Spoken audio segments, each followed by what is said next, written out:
this is just amazing. We have on Progressive Soup today, we have Confucius. Howdy.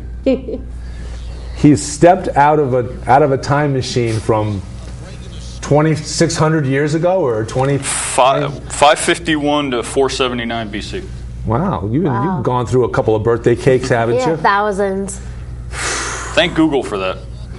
So what words of wisdom do you have to impart to us today? Oh, I don't know. I don't remember any. Whatever I was reading before. So actually, clarification.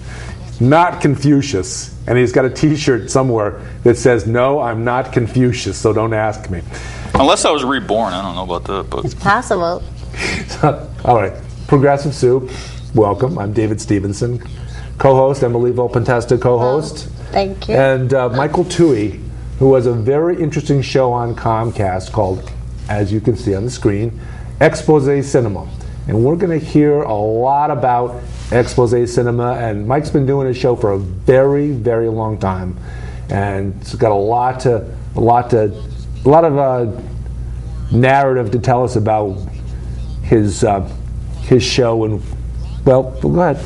Yeah, what brings you to our program to tell us a little bit about yourself? Expose Cinema. Well, Expose Cinema started largely in I started late 2007 into early 2008, and it was largely born out of two things. I had a large kind of glut of documentaries and different kinds of interviews from different people. So I started playing them, but it was also born largely out of the distrust that I had for what Bush was doing when he was president.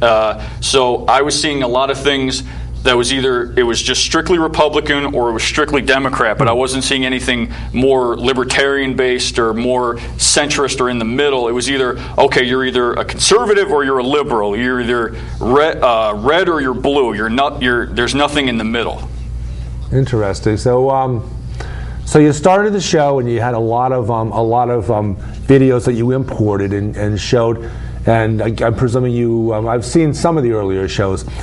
Did you have some commentary to mix in with those, or did you just strictly? In some of them I did, but most of them it was just like the straight video. It's like the last maybe 2 or 3 years that I've started doing more shows where I've had more commentary.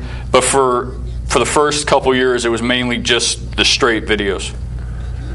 Well, I remember the Progressive Soup was sort of evolved out of another show on Comcast, and I have some of these old tapes that were shown on that show. Some things about Walmart, the high cost of low prices. Yep.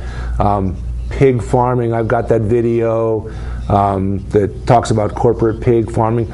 But a lot of your discussions now and a lot of your pieces are about, as Expose Cinema would lead one to believe, are about things you see going on in the world that need to be brought to people's attention. Sometimes, as we found out recently with the show you did, sometimes it can make you a little queasy to see some of the scenery that you bring. It's mainly political, but as you were talking about, there was one show I did, or a couple shows, where one video was mainly about factory farming and about kind of the horrors of actually what goes into making meat for human consumption, where there are farms that do a beautiful job and treat animals great, and then there are farms, as if anybody saw that show, where they took like a mother pig and like ripped the little piglets, and they're like jokingly like flipping it around, they're like slamming it to the ground to kill them. There's other ones where they're like slamming metal grates into cows' heads. They're kicking them for no reason. They're stunning them. But the one that got, I guess, the most attention was the animal cruelty one, where they had hung up, whoever it was had hung up, like, I don't know exactly what animal it was. It looked like a raccoon or something, but they legitimately skinned it alive, and you could see the animal twitching and all kinds of things. And I don't want to get too graphic, but they had cut into the tail and literally just pulled it off of him. And then you see him basically with no fur, and his mouth is still moving. But I guess that there was a woman that had called in and said, "I'm never watching this show on Fridays again. It's horrible. How can you put this on?" And so, I think it's fair to say that sometimes you have to be a little bit overly dramatic in order to make a point. and I will say, I think on that show there was like 3 or 4 videos that were like maybe 10 or 15 minutes long a piece. Yeah. But before every video, I basically said, if you're squeamish, don't have your kids watch unless you're there to make sense of it all. And basically every video also said, warning, graphic content, viewer discretion advised. So it wasn't like I was just saying, okay, here's some videos. It was I was kind of testing the waters and telling people, okay, make sure that you're not watching this if you don't want to see.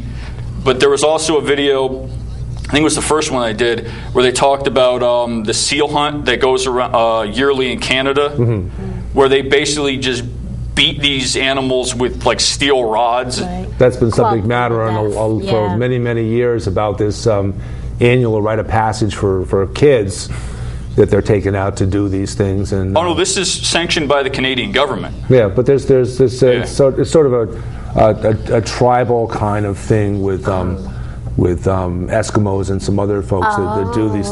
But some of the other shows you've done that are not quite so overpowering. Let's talk about some of them.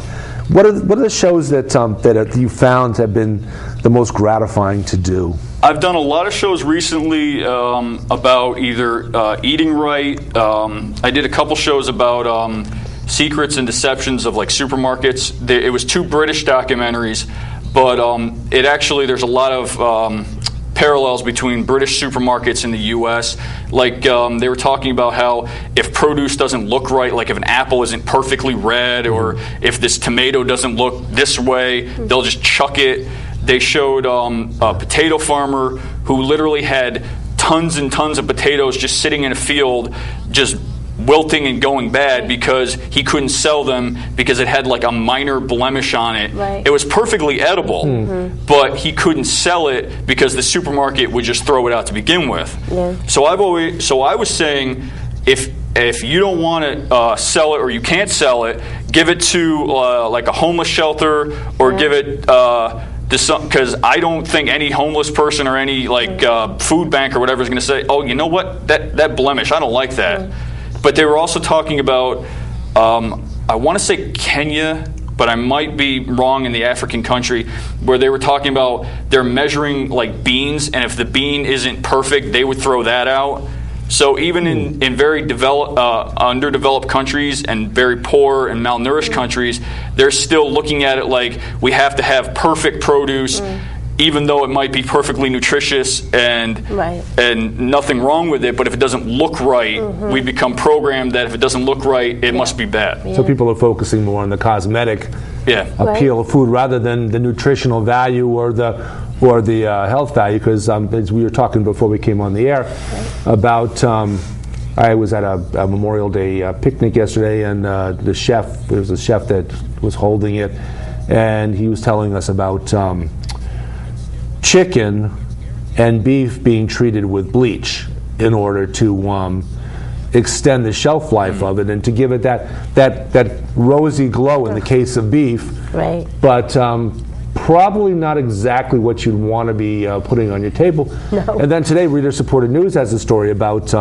little plug for Reader Supported News, although they whine a lot about please send us money. But the fact that in the processing of chicken, they're using bleach to kill off microbes. And you've done shows about chicken and what some of the problems are that cause E. coli and other microbes to be present in the chicken that they're raising. Well, they're raising them to be extremely fat. And on one of the videos, it was showing like a chicken that that has like the feet and leg development of a 5-week-old chicken and the body of like a 30 or 40-week-old chicken. So the